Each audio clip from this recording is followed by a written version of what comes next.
doing our best to cope with COVID-19. In the late 1940s and 1950s, polio was also an epidemic. For instance, in 1953, there were 9,000 cases in Canada, mostly children, many paralyzed. 500 died. Thanks to Salk vaccine introduced in 1955, Canada is now considered polio-free. Yeah. Well, here is Vi Rieger.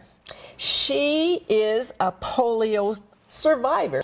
It's been a terrible experience from a way back for you. We're at the Legion Hall in Redcliffe, Alberta, and I'm happy to say that she is a happy girl. When you were just a toddler, you had polio. I was in the Medicine Hat Hospital for many, many months. Roads were bad, and I remember my dad having to ride his saddle horse from our farm into Walsh and catch a train so he could come and see me sometimes. Wow. But not often. And my mother, well, she had to stay on the farm because she was expecting a younger child, and she had older children to look after. So I never saw my mother the whole time that I was in the hospital. I had a grandfather in Medicine Hat, and I had an aunt in Medicine Hat. And they came to see me occasionally. 2 years old. I was 2 years old. And not seeing your mom. No, and my mom not seeing me had to be really hard on Mom. Probably worse than it was for me. Yes. I was in a cast up from my feet up to my armpits, and that part of my body was paralyzed. My hands were not, and my head was not. And so I was able to use my hands. I was able to eat, I guess. There's something about a bluebird on a windowsill. Oh, yes. Oh, yes. The nurses brought a radio to my bedside every morning. I thought Wilf Carter was singing to me. However, my aunt had arranged it with Chat Radio, and they played that song for me every morning. I enjoyed it, and that song remained a favorite of mine for many, many years after. And Wilf Carter did too, of course, because I thought he was just the best guy in the world. Well, I have a little song about that. Wonderful. It's called Keep a Bluebird on Your Windowsill. Thank you. Was a bluebird on my windowsill and a rainbow in her sky. How did Carter know that she needed hope when the hard times made her cry? Now imagine Vi, she's just 2 years old and polio is her plight. In a body cast, 6 months it would last. How to move when you're bound up tight? And to make things worse, all her treatments a curse. Far from her family, there were rainbows bright, hung within Vi's sight. How she wished that her feet had flight. When she got back home, painful exercise, Dad's determined, Vi will walk. Let the bluebird come, that he gets faith from, while delighting in Vi's baby talk. Was a bluebird on Vi's windowsill and a rainbow in her sky. How did Carter know that she needed hope when the hard times made her cry? She was 4 years old when she broke her leg.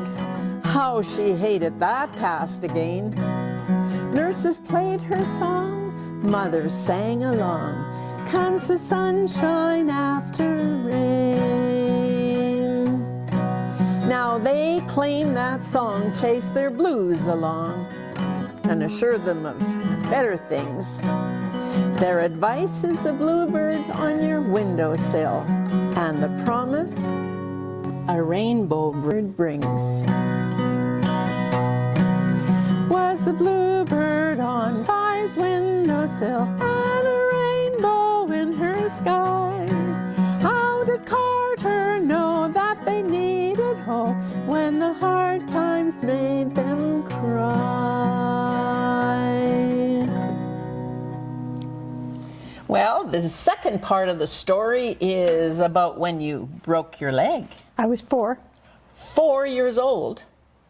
And when you break a leg, you need a cast. Yeah, I had a cast. Again. Again. I jumped off a chair in my living room. Mom had the floors nicely waxed and shiny for Christmas. My older brother and sister did it, so I could do it too, right? I just jumped off the chair and my feet went out, and that was it. Well, it happened in the evening. My mother was in the kitchen with my aunt, who was there for Christmas, and they were cleaning a goose. My dad had gone into town with his cousin to buy Christmas supplies. Oh, and this is Christmas Eve. That was Christmas Eve. Oh. He was buying our Christmas goodies, our nuts and whatever else. There was nobody at home to help, and so my older brother, who was about 10 years old, went out and caught the horse. It was stormy out. He saddled the horse and he rode to my uncle's farm, which is about 2 miles away, to get help. He was, just a little boy himself, but he did it. By the time my Uncle Gus got there, my dad and Albert were back from town with the Christmas supplies. It was off to the hospital, but we had an old Hudson car, which was a real cantankerous thing, and my dad had to crank it to get it going. So as he was cranking, the crank backfired and it hit him on the forehead, and his forehead was bleeding. We made our trip into Medicine Hat. Now the roads, what were the roads like? The roads were terrible. I don't even know if they were gravel or if they were just dirt. I don't remember, but what would have been the old number 1 had no pavement yet then, and we had to make our way to Walsh first, which was 11.5 miles, and then into the hospital. When we got into Medicine Hat, the trains were shifting. There was no Maple Avenue overpass yet then, and so the arms were down, and the trains were doing this and doing that. And I can remember it took so long to get to that hospital. That was quite a trip.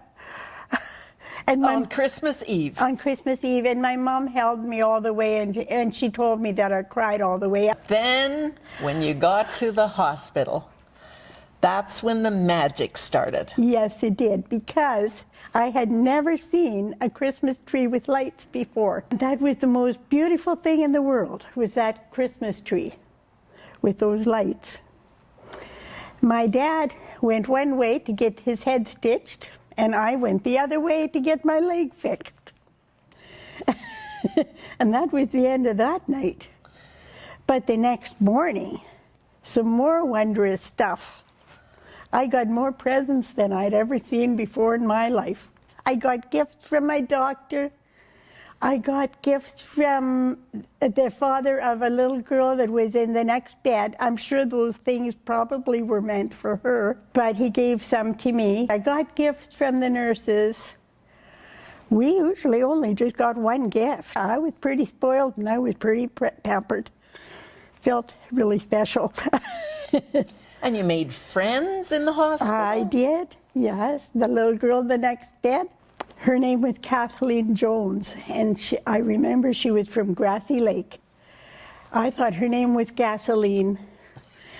I didn't know Kathleen was not a name I was familiar with, and gasoline was a word I was familiar with.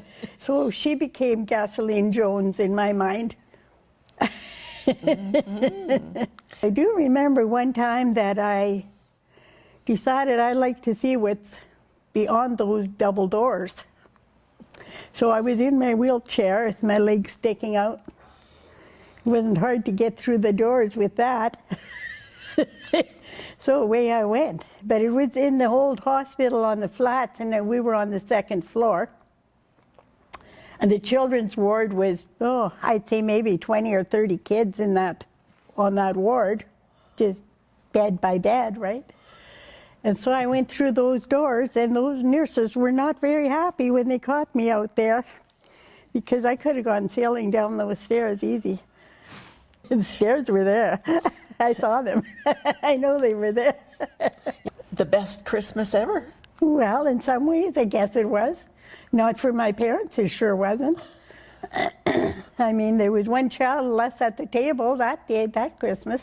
That Christmas sounds like a pretty marvelous children's Christmas with the wonderment of lights and a tree, a real tree. In the dark, I can just imagine them all glowing. Oh, it was glowing, it was magical. Yeah, it really was. It was really something. I never thought about my lake then.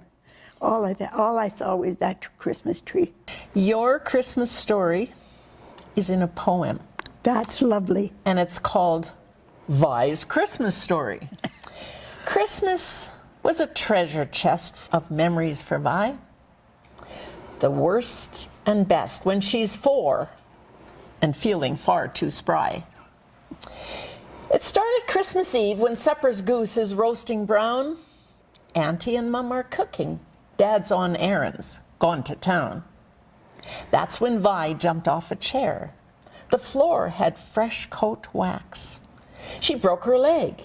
This polio girl had bone that easily cracks. It's storming out. Her brother's 10. For help, he rides 2 miles. Then Dad comes home with bags of sweets. But he no longer smiles. That Hudson car won't start. The crank, it hit Dad on the head. He could barely see to drive. The wound, it non-stop bled. The hospital's many miles away. The gravel road was rough. The arms were down on the railroad tracks. The weight was painfully tough. As soon as they arrived, the most wondrous sight to be was a Christmas tree. She'd never seen one. Lights were heavenly. The room was kind of darkened, tinsel shiny, colors bright. To a lowly little farm girl, this was fairyland delight. With the magic of the Christmas tree, she didn't mind the cast. The time spent in the hospital, it was over far too fast. The gifts she got were numerous, like 3 dolls and a crimson purse. At home, they'd only get 1 gift. No pampering from every nurse. The wheelchair races, hiding places, the laundry chute to try. Gasoline Jones was a girl next bed. It was hard to say goodbye. As Vi goes through each memory of those Christmases gone past, the one she spent in hospital will never be surpassed. Thank you. That's beautiful.